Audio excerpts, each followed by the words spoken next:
This live presentation was produced in Ashland, Oregon by the Rogue Valley Metaphysical Library and Event Center. RVML relies on the support of our volunteers, members, and donors to organize and present these programs. For more information about this presentation, or to borrow, download, or purchase other recordings from our catalog, please visit our website at rvml.org.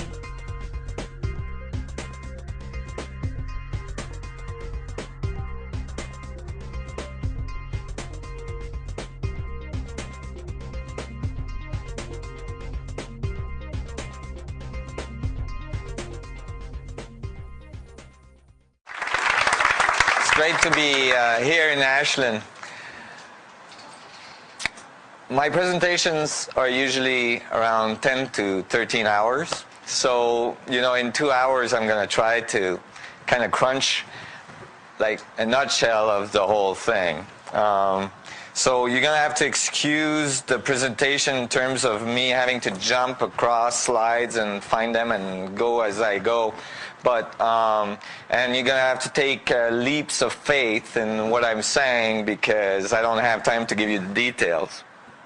But I'm going to just run you through a little bit of how things happened in my life that brought me to these conclusions and how the physics that I brought forward may create large changes in our understanding of our relationship to the universe, but as well in our understanding of technology and our relationship to our planet, which is crucial at this time. So I'm excited to be here and to present that to you. This really all started when I was 10 years old or so. Actually, it started when I was 7 with some esoteric experiences that made me believe and that had me interacting with all sorts of dimensions out there. And,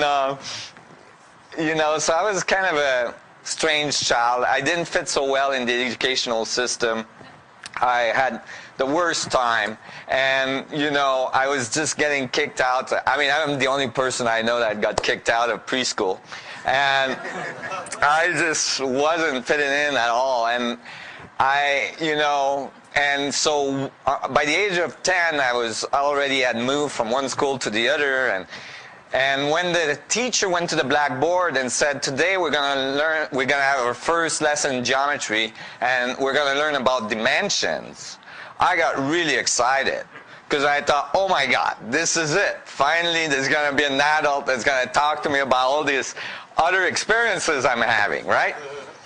I was so disappointed.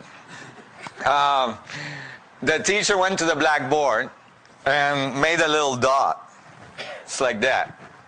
And said, this dot represents dimension 0, and it doesn't exist. So already, I knew I was going to fail that class.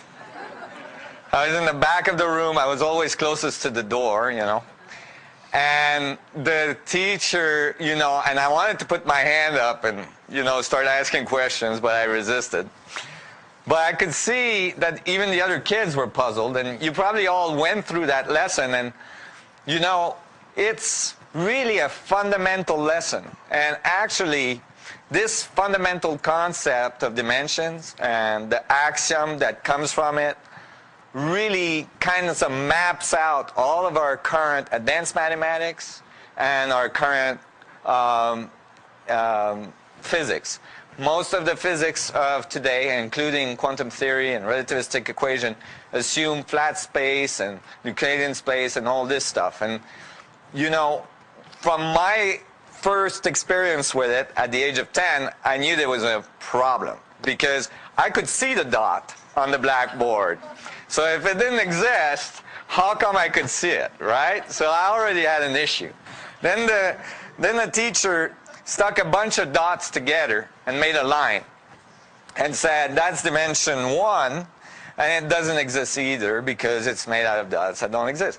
And I was like, okay, well, I'm going to go with this, but I'm seeing that 9. So, and then the teacher put these 4 lines together and made a plane and called it dimension 2 and said that dimension doesn't exist either, it still doesn't have volume, and that's the dimension that your comic strips lives in.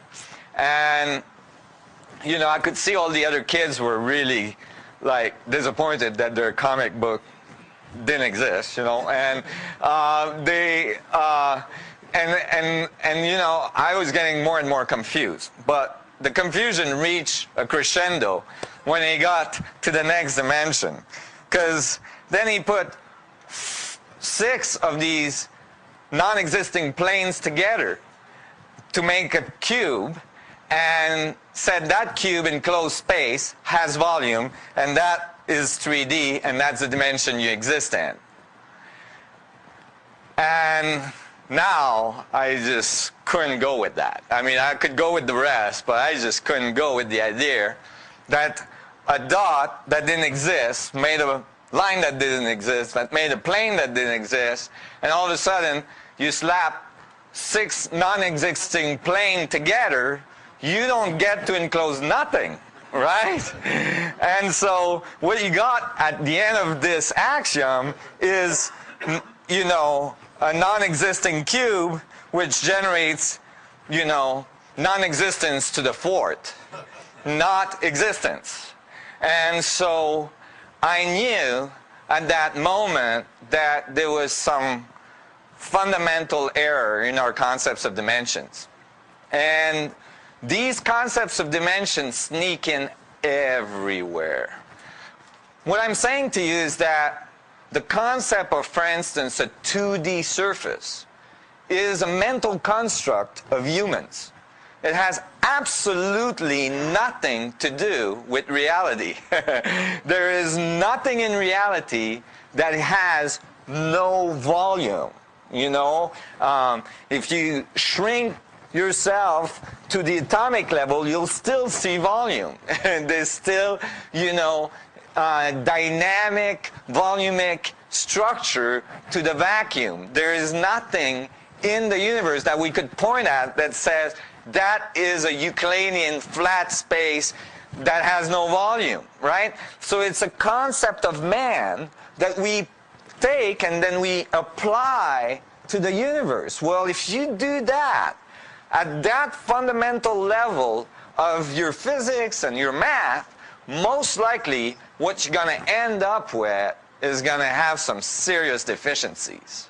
And you start to see that in advanced physics, where, for instance, when we solve universal size and universal dynamics with Einstein field equation, we just happen to be missing 96 to 98% the mass that's supposed to be out there. Right. So you have an equation that only predicts 4% of what's out there. And the assumption is not that the equation is wrong, is that we're missing stuff, so they just added dark matter and dark energy in there. My assumption is that the equation is wrong. But let's not get too far down with that hole right now. So basically, if you've got, so when I walked out of that class, you know, I managed not to get kicked out of that room that day because I didn't ask questions, but I had this long bus ride back home. It was like an hour and a half, 2-hour bus ride. It was just epic because I kept on getting kicked out of the schools closer to my home. And I said that in a talk once to a physics community, and one of the physicists told me I was furthering my education that way.